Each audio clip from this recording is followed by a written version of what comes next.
Welcome back to the Homeowners Cookbook. Today I'm going to talk to you about this 360 curtain rod here, how I went about making it, the materials I used, and then some tips and tricks around this deep soak tub and shower curtain here. I hope this is helpful for you. If you like it, hit that like button. Don't forget to subscribe. Hit the little bell so you know when new videos come up. We'll be talking about some more of the renovations we've done in our house, as well as some things coming up this spring. Hope it's fun for you to kind of watch this, gain some knowledge, hopefully get some ideas for maybe some remodels that you're planning to do. So in our bathroom here, we've got the deep soak tub with a shower combo. If you want to know some tips and some challenges we ran into with this, check out those. I'll throw a link in the description below. But what we wanted to do in here was a deep soak tub. That was one of the things on our wish list. And because we didn't have the space to do a deep soak tub and a separate shower, we combined the two, but that meant we needed a shower curtain rod that would fit over the deep soak tub. So to start off this journey, I looked online and I found some that you could buy, a few $100, and they weren't the exact color we wanted. Some of them were half circle, some didn't have the right configuration. Some of them had 3 mounts up top there. And so when it came down to it, I said, well, I'm gonna have to build one. And so I decided, looked at a few different options, and I decided to build one out of copper pipe. So at the big box store, I picked up some copper, and I actually have the list right here, and I'll read off what I got for you so you can go out and buy this. I'll also put this in the description below so you have kind of a materials list to go out. Basically what I did is I got 3/4 copper tubing, and I've got some elbows, some T's, and then up top, some threaded adapters that thread into some black pipe floor adapters that you can screw into. And then up in the attic, I put in a couple of braces, so I actually secured this into a stud, or in this case, it was a 2x4 between 2 floor joists up in the attic.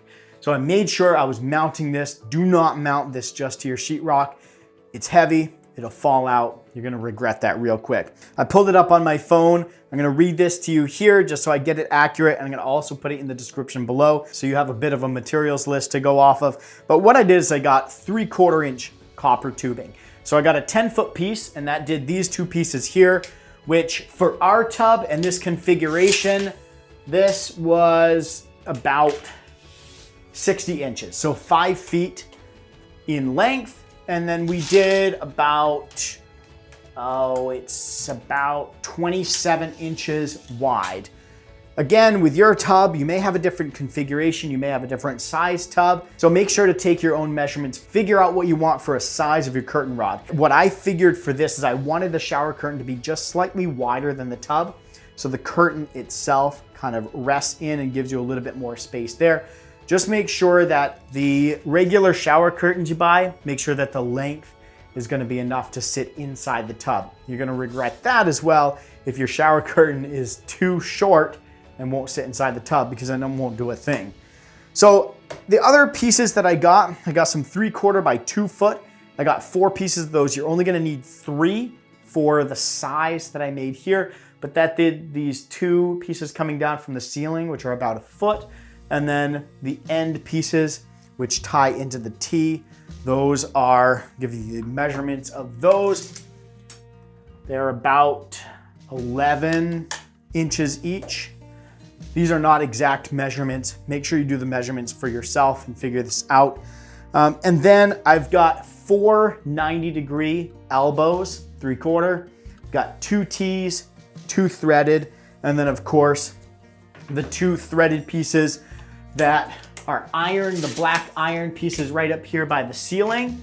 These 2 pieces, they've already got holes in them to mount pipe to a floor or something else. So that worked really well to mount it to the ceiling. So I've got 2 mount points, and it's actually pretty secure. I would not do chin-ups off of this. That's not really what I would never do chin-ups off any shower curtain rod. And what I did is I soldered these together. I put my sawhorses, I got the sawhorses level, and then I put the pieces together. I just started soldering. I haven't done a lot of copper pipe soldering, and so this was great practice. And the reason I soldered these, I've heard of people using epoxy to keep copper pipe together, but I was thinking for a shower area that's getting wet and moist all the time, gonna be warm. I decided to go ahead and just solder this the old-fashioned way and not bother with epoxy. This whole thing is hanging off of these, and those joints, I didn't want to have to depend on epoxy. I could be completely off base here. Those of you who do this for a living and know better, maybe there's some sort of epoxy that would hold it just as well as solder. I didn't want to risk that, so I soldered all of my joints of copper pipe, soldered all of them together, made sure, measured, made sure it was level the whole time so that the end product was a product that was level when I hung it up. I didn't have to do any sort of shimming or anything there. This bathroom here was a complete gut. Made sure everything was level when I put it back together. So I gave myself a leg up in that regard, but it was really easy. Then, once I had the copper pipe, you could leave it, just the copper, and over time it's gonna kind of age. But what we decided to do is to paint this. So we got some spray paint. This is like a dark bronze spray paint, and we did 2 or 3 coats of that. Put thin coats on, let it dry, do another thin coat. Putting multiple thin coats on is gonna be more durable than doing a thick coat all at once. So did about 3 coats of the paint, and then we had some lacquer left over from another project.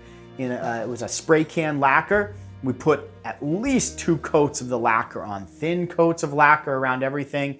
Make sure you do it outside where it's vented. Be safe when you go about this. But so far, we've been using this for over a year now, and it's held up really well. The paint hasn't chipped. It's been really durable. And honestly, if for some reason I need to repaint or re-lacquer, refinish it, it's not that hard to unscrew it, take it down, bring it outside, refinish it, put it back. So I'm really happy with it. It's been really good and it works perfectly. It looks great. And we're really happy with how this bathroom turned out. If you've got questions, maybe your configuration's a little different.